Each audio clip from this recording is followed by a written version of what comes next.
Time now for the Educated Retirement Show with your host, Jay Kaplan. Jay discusses reverse mortgages and can answer your questions at 951-922-3532. Call lines are open at 951-922-3532. And now here's Jay. I still like to bounce around with that theme comes on, because no matter how tired I might be, which I'm not particularly now, that gets me rolling. So thank you for rolling with me, and welcome to the Educated Retirement Show here on KMET 1490 AM, where we contemplate retirement and how to best prepare for retirement and how to best stay successfully retired.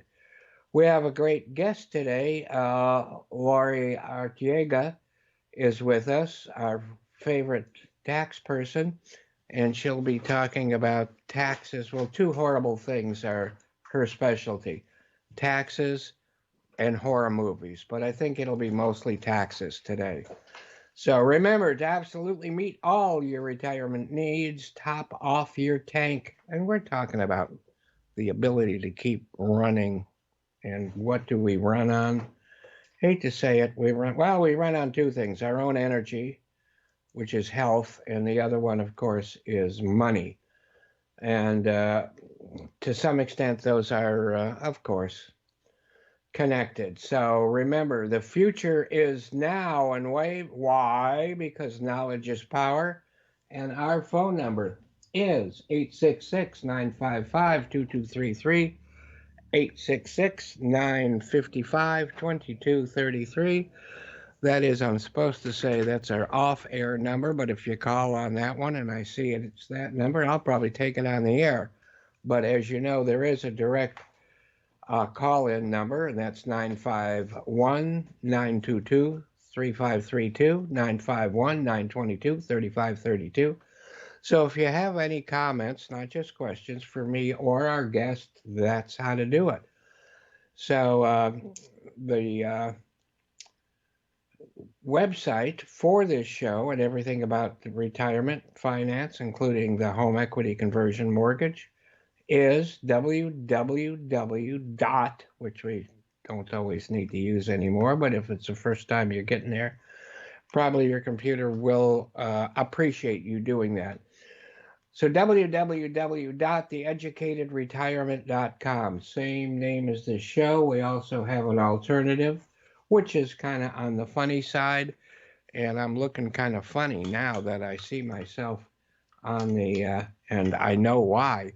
We forgot the box for to lift this up. So I'm being lit. Boy, am I ever lit. Lit a lot by the screen instead of anything else, but we'll change that. Anyway, drhecm.com, drhecm.com, and HECM, of course, home equity conversion mortgage. So I'm dotting away here. www.drhecm.com, and thank you so much. So once there, you'll see a lot of great articles and stories and videos about the HECM. A lot of those, actually, most of the videos on there are from clients. So you get kind of a first-hand view from people who are clients and not, quote, paid actors. Excuse me while I reach for what I need here. Anyway, so take a look at that, if you would. Of course, there's a blog that says a whole lot of things, and there is the link everywhere. Every page has a link to KMET, and there's a link right on the front page also. Also on the front page, there is also a link for the YouTube channel, and I am only one show behind right now on the YouTube channel, and of course we were preempted last week by basketball, and that was from my old alma mater, we'll call it Cal State Fullerton, and that was a long time ago. Let's see, I was part of class, believe it or not, 1968. So, speaking of shows, other shows here on KMET, we need to give a shout out, as we always do, uh, to let Grandpa speak. And Grandpa is even older than I am, believe it or not. If you're looking at a picture of me, you will see that that's not easy. But Grandpa's what, 91, I believe, probably going on 92. I'm going on 76 on Sunday, but we won't talk about that right now.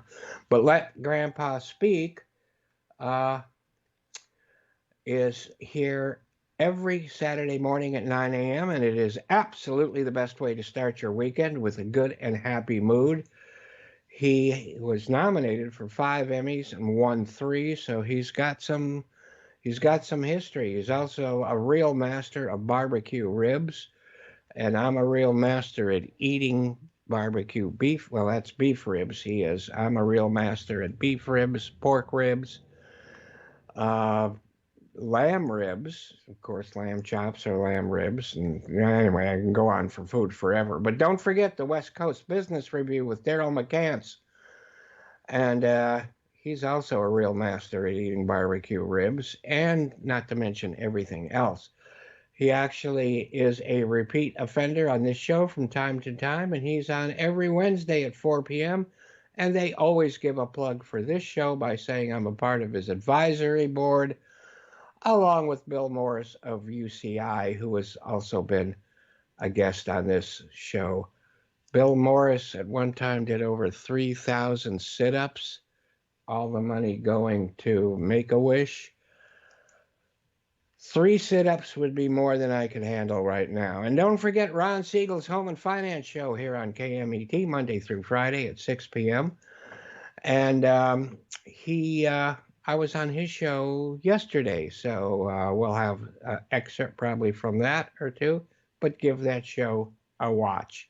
You can give the show a watch anytime because there's always good information about finance and home buying, home selling, that kind of thing. And again, knowledge is power. Plus, we've got another saying I wanted to throw in today, and that is, when does a loan become an asset? Well, I think you probably know what the answer to that is, but we'll put that off for now. My day job is at the Loan Source as a loan officer. And my NMLS number is 384565, Department of Real Estate. And you know I don't sell real estate, but I always like to keep up on it. Is 792630. We always take off with what today is as far as celebrations. And of course, it is March 18th, but there are several monthly holidays going on right now for March. So I thought we'd cover some of those today. This is, as far as a month, National Craft Month. The month of March marks the end of winter and a great time to show what crafts you've been making by hand. Crafting covers a lot of territory. Today, crafting refers to all kinds of such things as knitting, scrapbooking, wood burning. Does that include burning houses now? No. Jewelry making, metalworking, macrame, anything created by hand, working on trains, that kind of thing. But I thought I'd show you, and you can, that one's kind of cool.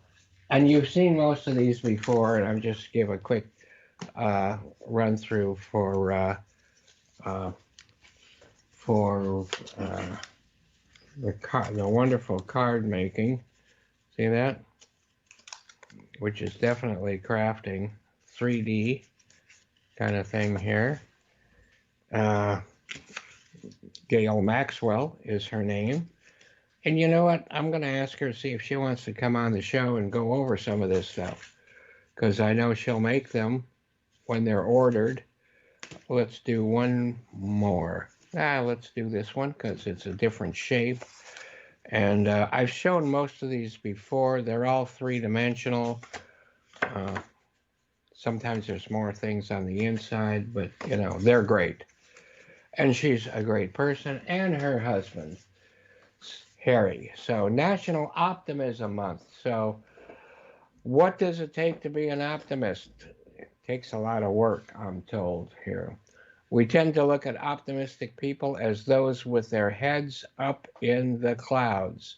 Well, I was going to say something else, but yeah, anyway, out of touch of reality. So I guess that includes me. It's said that being pessimistic means you are stuck in identifying the problems over and over again. Being optimistic means you have to move forward and do something about it. I think some of that has to do with attitude, being able to know what in your life you have control over and what in your life you do not have control over. And if you've got that set, I think you're in pretty good shape. But it sounds simple, but sometimes it isn't. It said that optimism is not a disposition you are born with, it is a learned skill. So try to act like an optimist. Use upbeat words instead of upset words. Take big steps, walk faster, stand taller.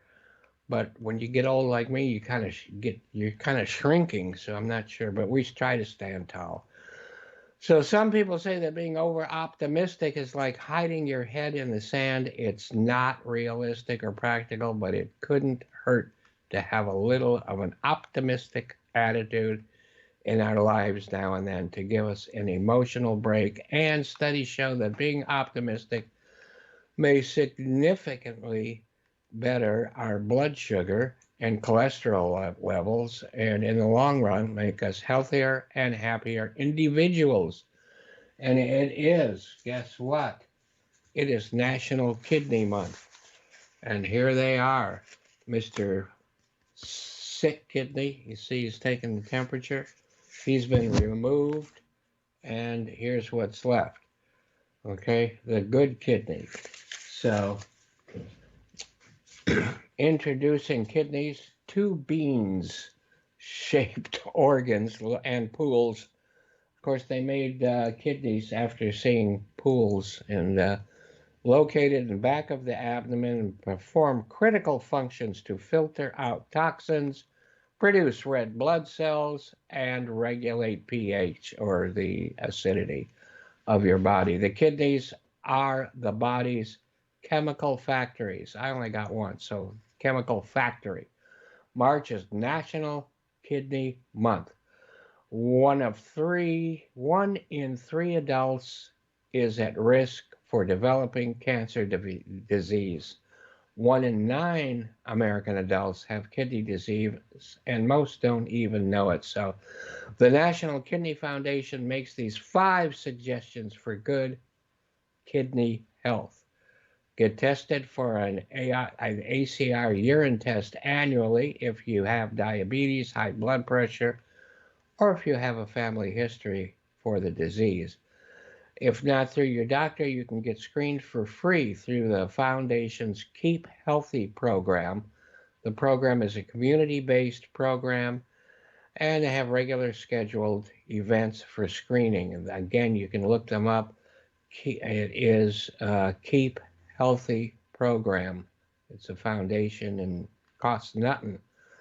So, due to the COVID situation, we have to check back, but that's getting better right now. Hopefully, it will continue to get better.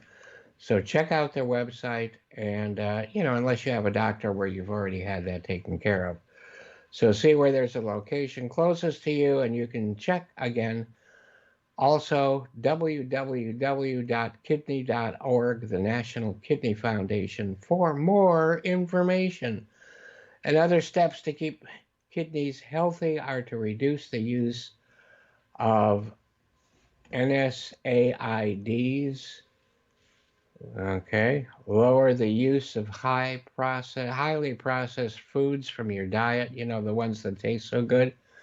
Exercise regularly. Oh yeah, and control your blood pressure and diabetes. And it also is. We just passed Alfred Hitchcock Day. Now, since the director Hitchcock was born in August, it's a mystery why Alfred Hitchcock Day is in March. The celebration is a fitting tribute to the master of suspense, and we will concentrate on his history on his birthday in August. For today, we just tip our hat to Alfred Hitchcock, and there is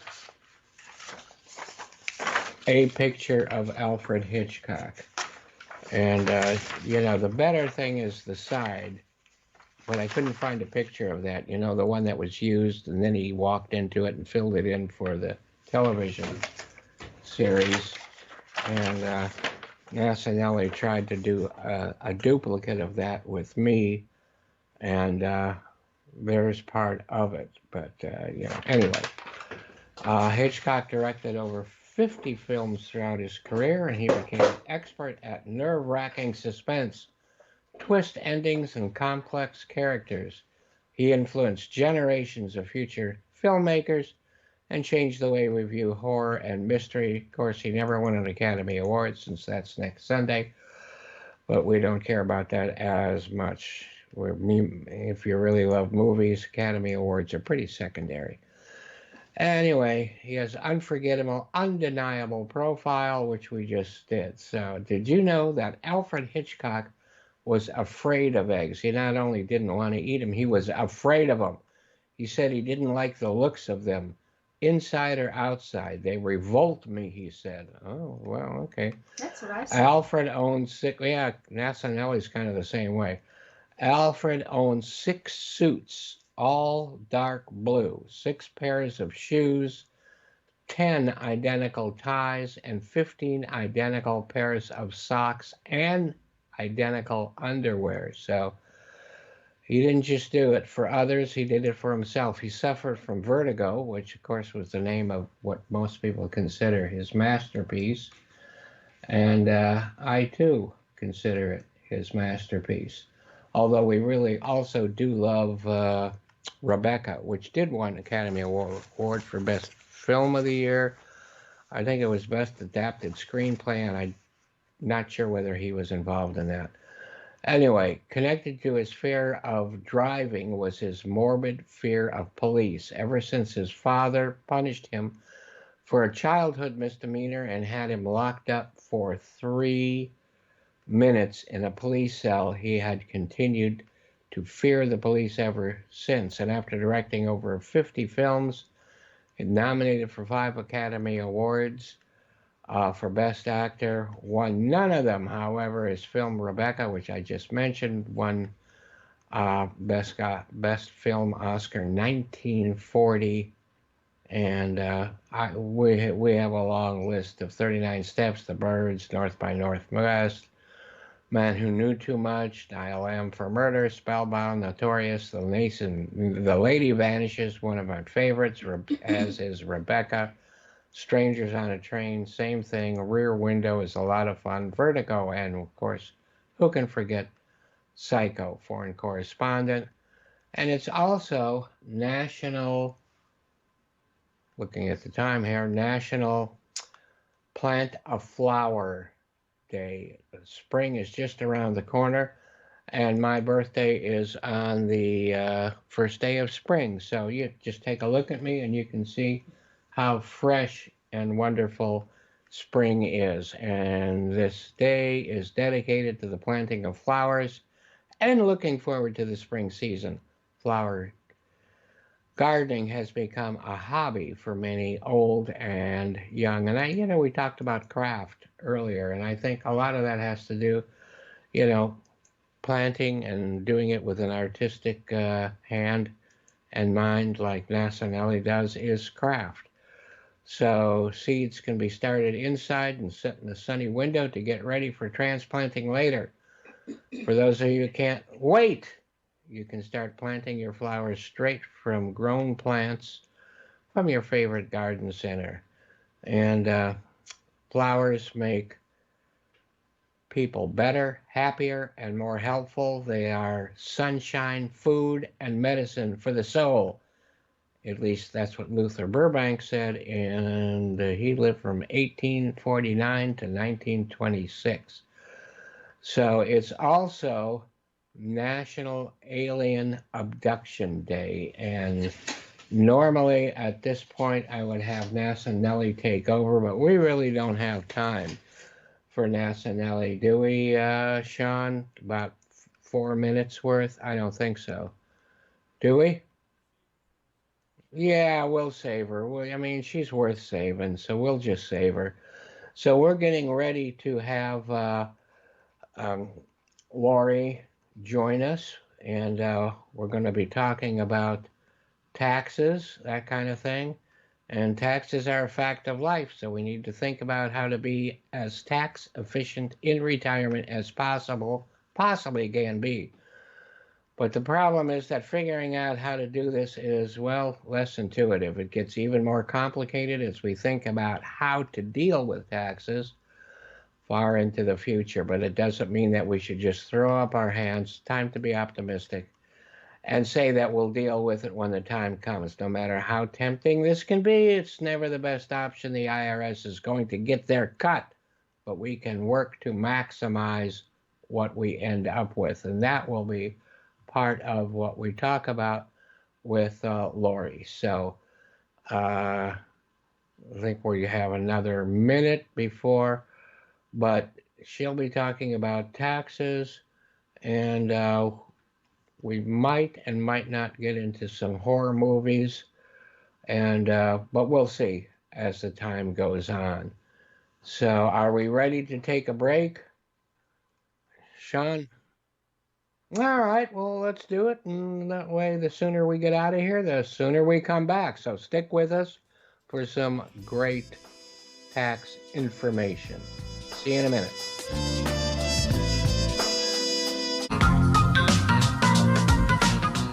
Well, welcome back to the Educated Retirement Show here on KMET, where we contemplate retirement, how to best stay retired, and some financial issues when it comes to that. And one of them is, of course, taxes. And I think you may remember Laurie Artiega, who has been a wonderful repeat offender several times, and I know she's very busy right now. Yeah. But she took some time out to talk to us about something horrible, or maybe a couple of horrible things, because I know you love horror movies and taxes. Right. So I don't think you have time to talk about horror movies, do you, today? Yeah, not this time. I think, but I will say to see the Chainsaw Texas, the Texas, what is it? The Texas Chainsaw Massacre. Yes, I did see that one. That was pretty gruesome. Yeah, they are. So is the first one. Yeah, well, all of them are. But before we get off the subject, and I will not talk too much about them because we don't have the time, but according to Rotten Tomatoes, the best horror movie of last year was, never heard of, My Heart Can't Beat Unless You Tell Me To. Huh, never heard of it. Yeah, and number 2 is The Boy Behind the Door. And number 3 is the amusement park. And I will read a little about that. Okay, it says recently discovered and restored 46 years after its completion by the George A. Romero Foundation, who did, of course, Night of the Living Dead. The amusement park stars blah blah blah as an elderly man, if you know anything about elderly, yes I do, who finds himself disoriented and increasingly isolated as the pains, tragedies, and humilities of aging in America are manifested through roller coasters and chaotic crowds. And it says the film is perhaps Romero's wildest and most imaginative movie. Allegory about nightmare realities about growing older. And that's a whole different, we don't know nothing about growing older. So let's get back to taxes. Yeah. Our wonderful taxes. Wonderful taxes this year. Another crazy year. Well, first of all, Jay, thank you for having me again. Oh, well, thank you for sharing your information with us. That's great. Really Yes, is. of course. And as you know, or your audience knows, that I am an enrolled agent. So I am licensed in all 50 states and I do tax representation when it comes to back taxes, income tax preparation, businesses, LLCs, S Corps, and bank levies, etc. So I am able to help with pretty much any tax issue. Okay. Are you able Well, to hear me okay? yeah. How about my tax issue? No, let's not talk about that. Yeah. So as far as what's new, the number one thing that's new is they did move the tax deadline. So it is going to be April 18th, gives a few extra days only, you know, and then October 17th for anybody that did file an extension. So I thought October is when they were always due. Now that was a joke, but maybe that's when you always file, Jay, personally. But when you do it once, it's like you have to do it all the time. Otherwise, you're paying in October and then in April. So Right, exactly. Yeah. It's funny for people that file in October and then they file again in January, February. They're like, I just feel like I just did them. Mm-hmm. Like, well, you're filing on time, which is good. So, but quite a bit of things did change. For one thing, the child tax credit. Again, that doesn't apply to you and me, but a lot of people did get a lot more in advance payments from July through December. They got $250 to $300 payments depending on the age of the child. And one thing they did include this year is if they're 17 years old, they are still considered a child for tax purposes. So they are still getting the $3,000 credit for that. So that's a good thing, at least. Yeah. People out. Yeah.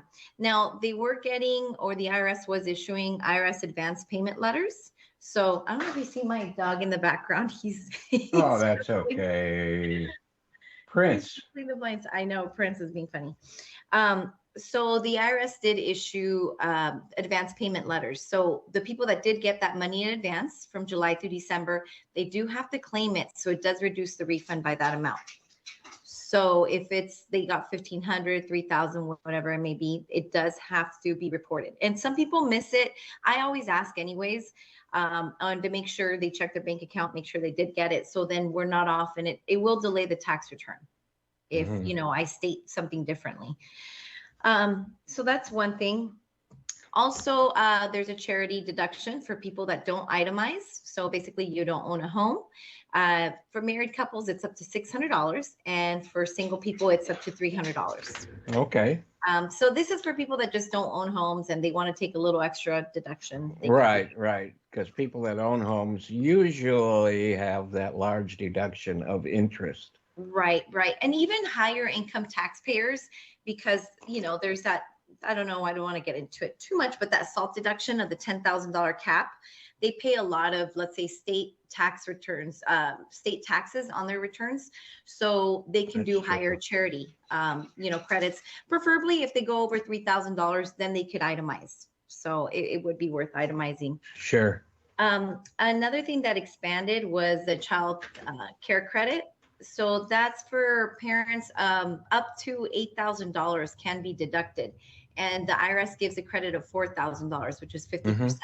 So that's pretty big, actually. It's helped out quite a bit of parents. And if they have 2 children, it could be up to a $8,000 credit. So that's actually really good. Mm-hmm. Is that worth having kids?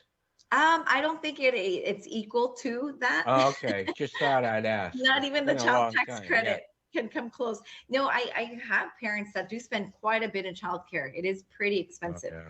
So it's a nice thing that the IRS is offering now for parents, that needed that care. How about old folk care? Do they give a deduction for old folks care? Actually, they do, because it is dependent credit.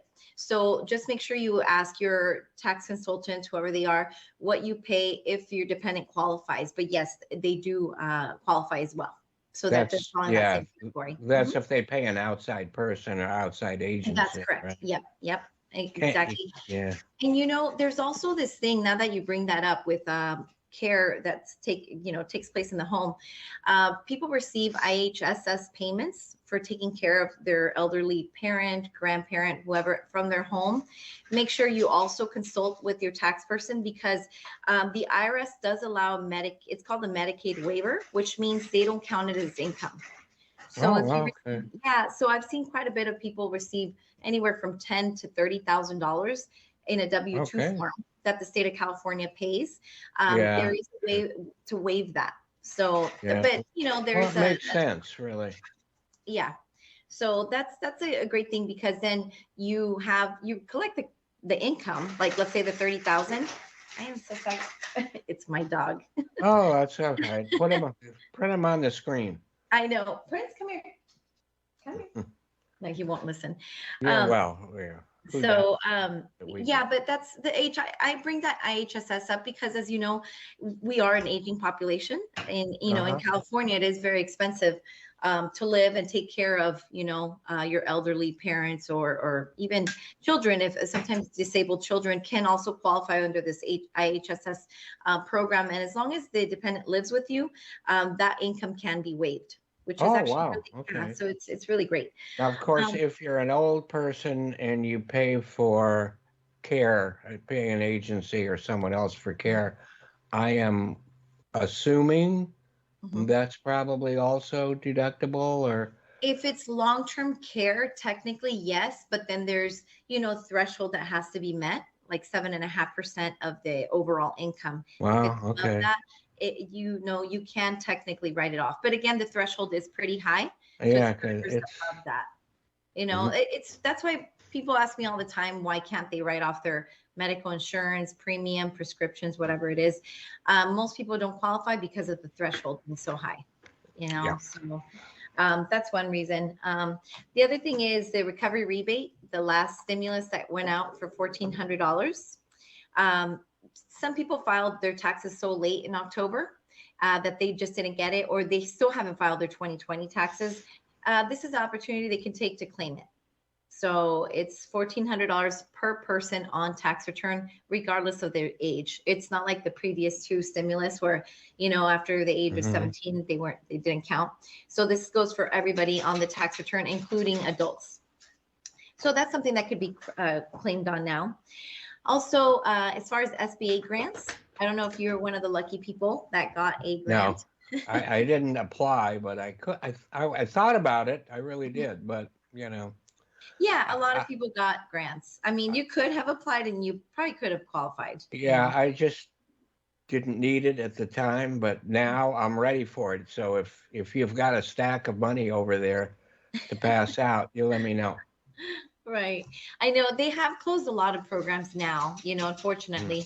I think almost all of them by now, they all had deadlines. So they were giving quite a bit. Now for the grants, the SBA would notify the person or the taxpayer if it is tax-free, or to make sure not to include them on their taxes because it is a grant. But again, if you're not sure, you can double check with them to make sure it should not be included as income, because there are certain grants that can be included as income. So you just have to be careful about that. Only because you've received a grant doesn't mean you can't deduct the expenses. You could still deduct everything as if you had not received the grant. So it's helped out quite a bit of businesses in reducing their tax amount, their tax liability. As you The grant is still income, but the expenses are still expenses, and therefore. Right, exactly. Or in some cases, it's just a grant, but the expenses are still eligible. So the grant is not included in their taxes, which is a really good thing. It helps out quite a bit. Oh, wow. Yeah, Mhm. that's even Yeah. more better than I just said. Exactly. And then as far as, allowable tax deductions, some people aren't sure what counts, or their home office. Most people have still worked from home and still continue to work from home. So again, make sure you ask what office space you can use right off. If you use your garage for storage, technically you can use that as a write-off, the square footage. Wow. See, I haven't been able to park a car in the garage for like 15 or 20 years. Yeah. So Because, if you, my wife's a photographer, oh, I see. a world famous photographer, and she needed part of the garage for a shoot, Oh, I see. photo shoot. And that was the end of it. No more garage for me from that day and forward. All right. Yeah. So that, I mean, if she really uses it for storage for her business, that square footage can be, I mean, I have people that they sell or resell items, material, whatever it is. Yeah. So they use that as storage space. So that can be written off as far as the square footage, whether it's rent or they own a home. It is treated differently, but it can be written off. But yeah, there's a lot of write-offs that people don't know about that still exist, or just by simply asking by the type of business, I would know what they would qualify for, whether And they're speaking of you would know, let's take a short break and let you tell everyone how they can get a hold of you, because you can answer everyone's questions. Mhm. And Right. you want to answer those questions, and I don't know what you charge for answering questions. That's a whole nother subject, Mhm. but I have a feeling that, it's going to be just fine for people to call you.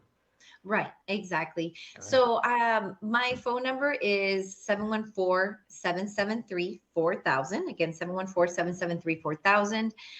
Or you can go on my website. It's eliasincometax.com. It's ELIAS incometax.com. Go to the contact us page and you could inquire there and get a hold of me there. And I'll reply. Right now, I'm kind of a little bit backed up, as you could imagine, on my emails and getting back, but I do get back. I'm better on my cell phone as well. I'll give that number out. It's 714-457-6350. Again, 714-457-6350. And they can send me a message or call me, and I do answer my phone pretty much, I would say 95% of the time. But right now my appointments are almost booked through October, through April. End of April, actually, because a lot of people already know they're not going to meet the deadline. So they're already scheduling for end of April. They already anticipate being a little late. So, and that's okay. But again, run everything. I always tell clients, run everything by me, whether you started a new business.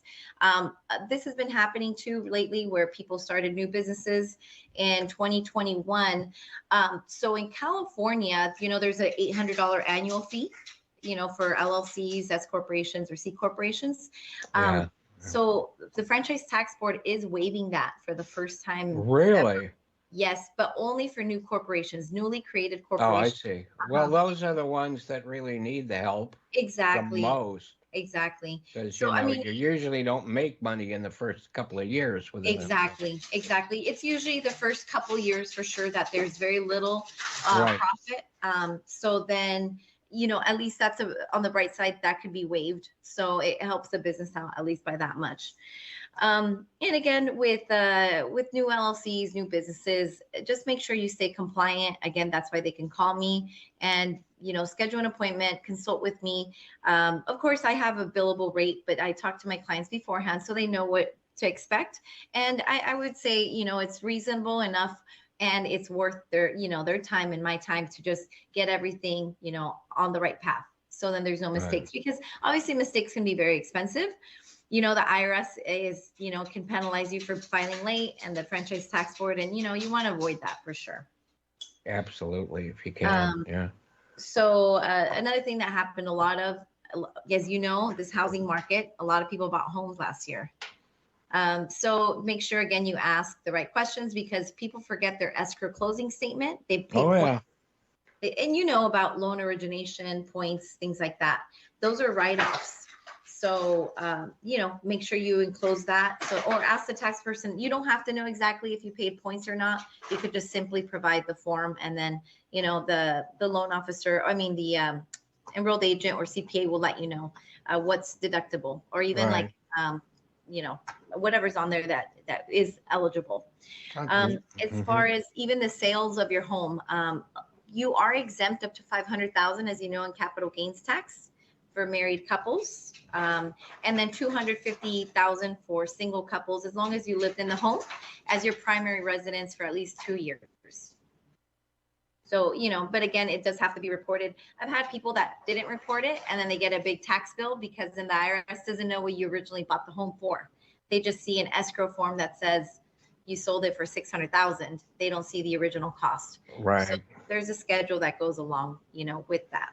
And speaking of cost and buying homes, and I don't think we want to get into it now, because Much too big a subject would be the, when you inherit a home or whatever, the tax basis for the, you know what I mean? Yeah, so I just actually did one of those because the home goes into a trust. There is a step up basis people don't really know about. They kind of, especially the beneficiaries, they get a little concerned. How much taxes am I going to pay? My mother left me this home. She passed away. Goes into the home goes into a trust. Then it gets sold a few months later. The IRS does allow a step up basis. So from the date of death, there's a fair market value. So there's really no taxes to be paid because it's so small, typically from the date of death to the date of sale, that the tax would be pretty much not very much. So that's actually a very neat thing that exists with the IRS tax law. So Yeah, and even having a larger loan on the property at the time sold too will help with the step up. But that's, like I said, that's another subject maybe for another time. Yeah, exactly. So yeah, there's and again, that's something to discuss with me beforehand. And instead of always scrambling and not knowing what to do, file the extension and then gather all your paperwork on time, especially when there's a big change that occurred, whether it's selling your house, selling your rental properties. I also do capital gains assessments for when people sell their rental homes. A lot of people are selling their rental property to move out of state. I'm seeing that a lot too. So before you do that, you can consult with me to kind of have an idea what your tax liability will be with the federal and with the state. Instead of just making the move and then just being hit with a big tax bill, there's certain deductions you can take on improvements that will help reduce that tax bill. I know it's my dog is. No, I love it. I love it. I wish I had a barker here too, but I'm doing all the barking here. Well, yeah. Barking? No, that's NASA Nellie. She's from outer space. She's barking now. That's funny. So yeah, those are a few things that people can run by me. Another thing I'm seeing too is a lot of crypto. Now there's been a lot of cryptocurrency movement. Oh boy. With, yeah. So Coinbase and Robinhood has been pretty good about issuing statements of when it was originally purchased and sold. So most of these are going to be short sale. They're all within a year sales. So it gets taxed as ordinary income, not as long-term gains.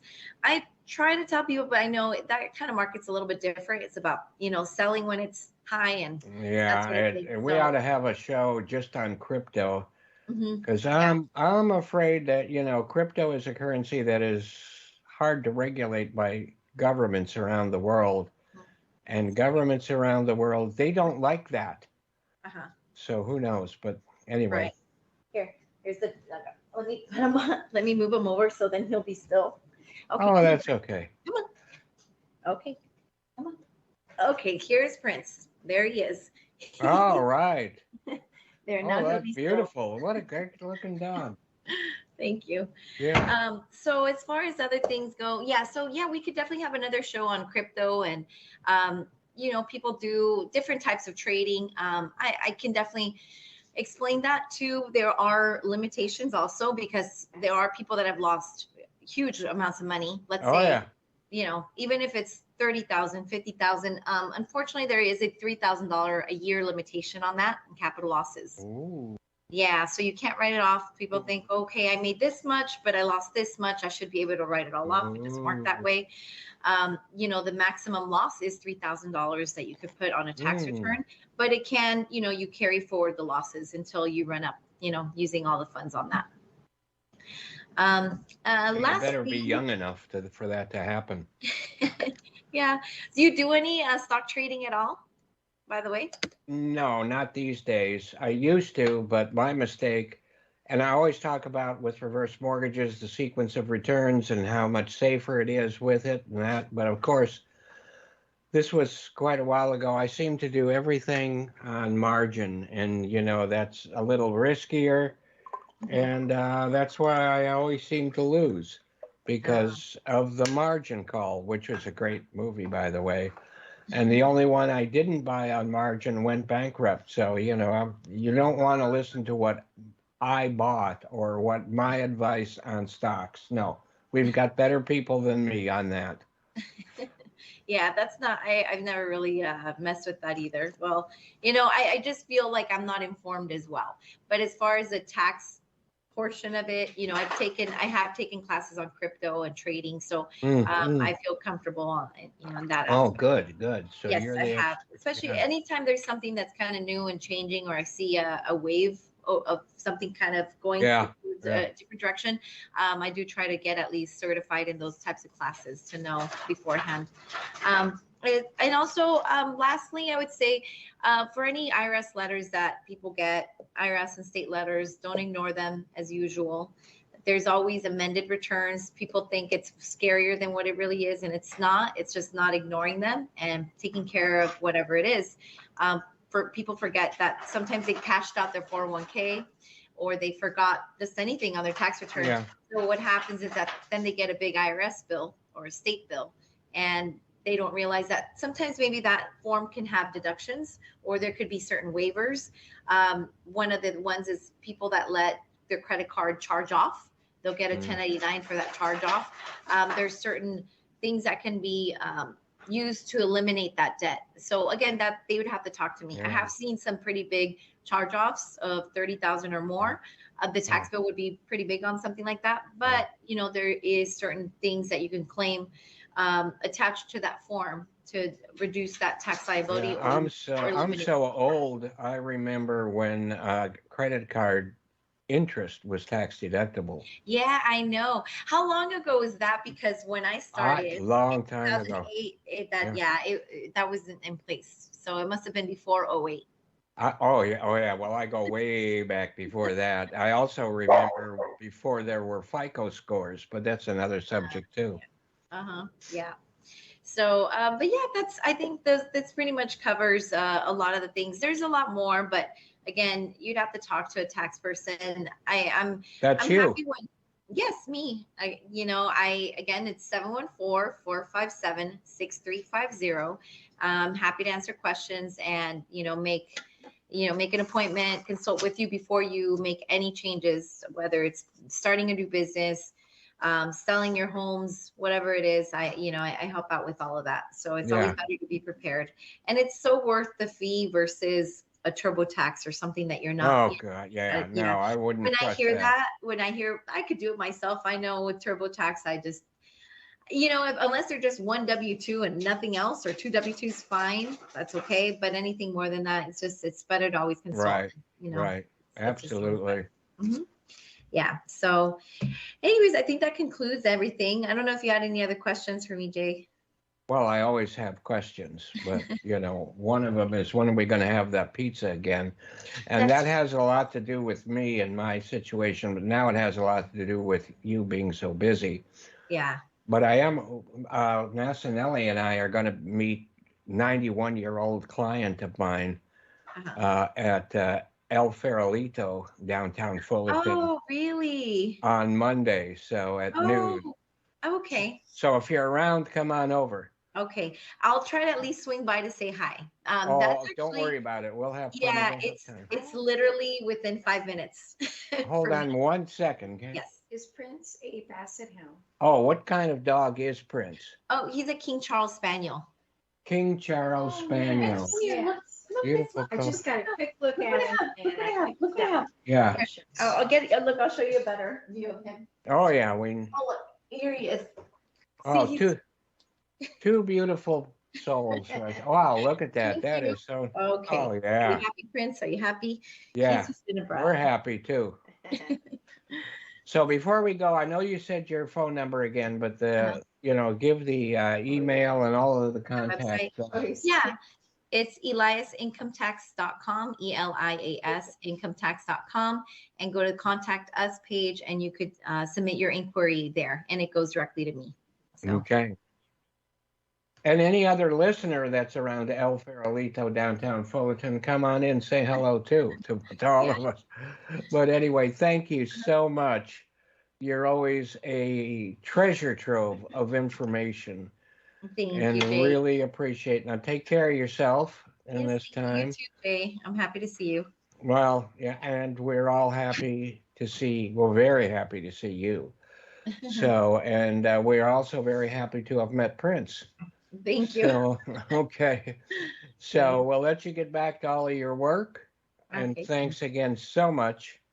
And for the rest of everyone else, we're going to take us a short break for the top of the hour news and, sponsor stuff. And we'll be back as quickly as possible. So don't worry about going anywhere else. Stick with us, and you'll see us in a very short time.